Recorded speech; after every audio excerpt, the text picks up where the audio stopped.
Good morning, ma'am. I am Jane Banyo and this is my report. The title of my report is Guidelines in the Conduct of Checkpoints. Number 1. Mobile checkpoints are authorized only when established in conjunctions with ongoing police operations. Only officially marked vehicles with blinkers turned on, if available, shall be used in establishing mobile checkpoints. 2. Checkpoints are established to enforce circulation, control, measure laws, order and regulations, and when there's a need arrest a criminal or fugitive from justice. 3. The composition of the personnel manning the checkpoint shall be left to the sound discretion of the team leader, with the consideration of female PNP officer in the team, especially when there is an anticipated female suspect.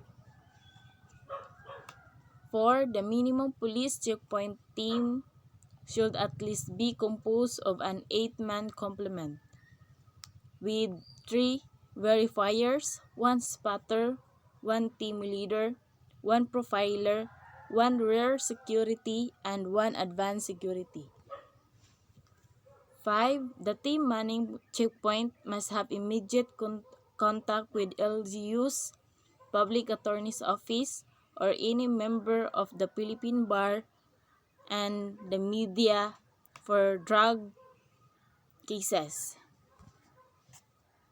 6. The team should encourage the participation of, but not limited to, the local government's unit, civil society groups, non-governmental organizations, and business organizations and other civic groups, media, and other stakeholders during the conduct of the police checkpoint operation.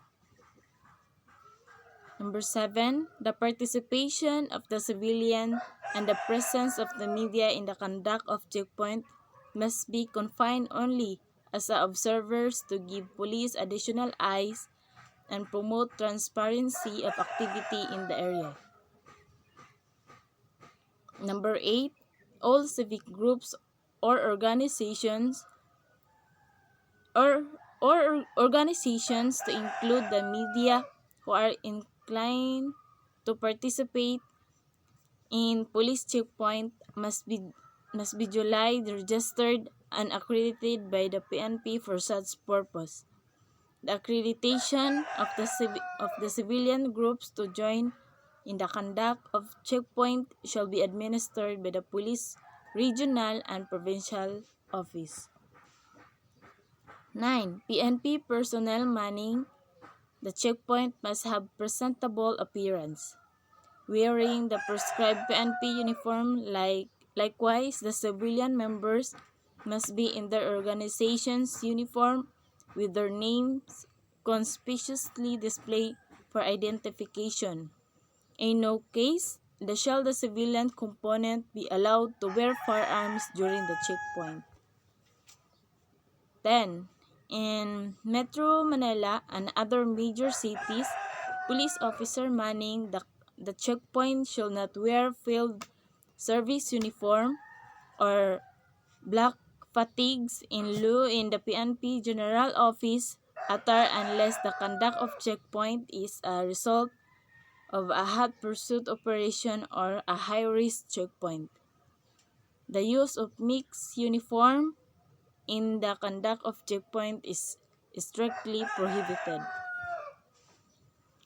Number 11.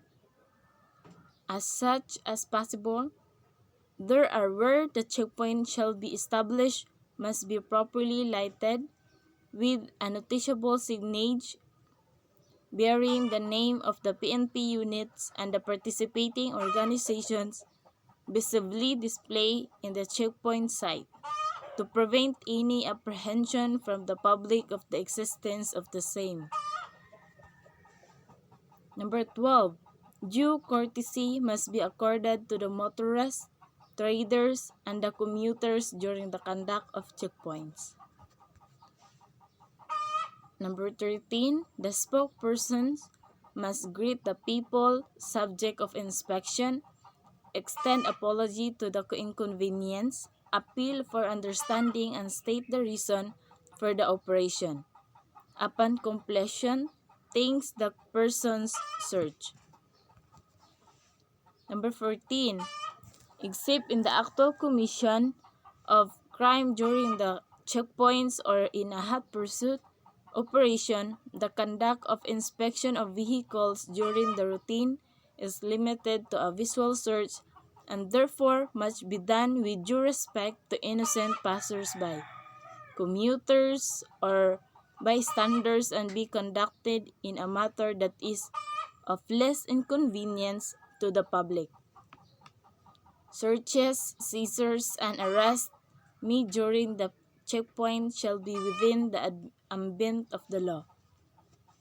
Number 15. Violations or infractions of the law discovered during the checkpoint operation shall be expeditiously disposed of following legal procedures. Arrested person must be apprised of their rights with respect to the Miranda Doctrine. Number 16. The security of the PNP personnel and most especially that one of the civilians participating in the checkpoint operation must be given due consideration in the planning of the operation. Number 17. Only the security subtem and blocking pursuing subtem members are allowed to display high-powered firearms should be positioned where they can be provide security to the checkpoint team, including themselves. Number 18. Checkpoint personnel must not limit their task to law enforcement and crime deterrence. They should also be ready to provide police assistance in the vicinity, giving directions to inquiring motorists or passerby. The PNP operating units must provide their own logistical and financial requirements to avoid soliciting support from the civilians for their personal or operational needs. Number 20. Police personnel assigned in the checkpoint shall not mock, extort, or harass drives, passengers, and traders. Designated team leader assigned at the checkpoint shall be responsible for the actuation and behavior of his personnel and shall be accountable under the doctrine of the command responsibility. 21.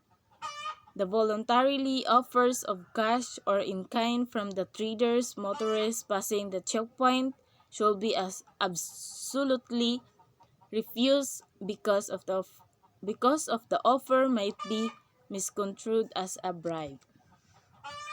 And the last, number 22, the police and the civilians should component must separately submit their after checkpoint operation report to their respective units or organization for proper evaluation of the efficacy of the operation. Thank you, ma'am, and God bless.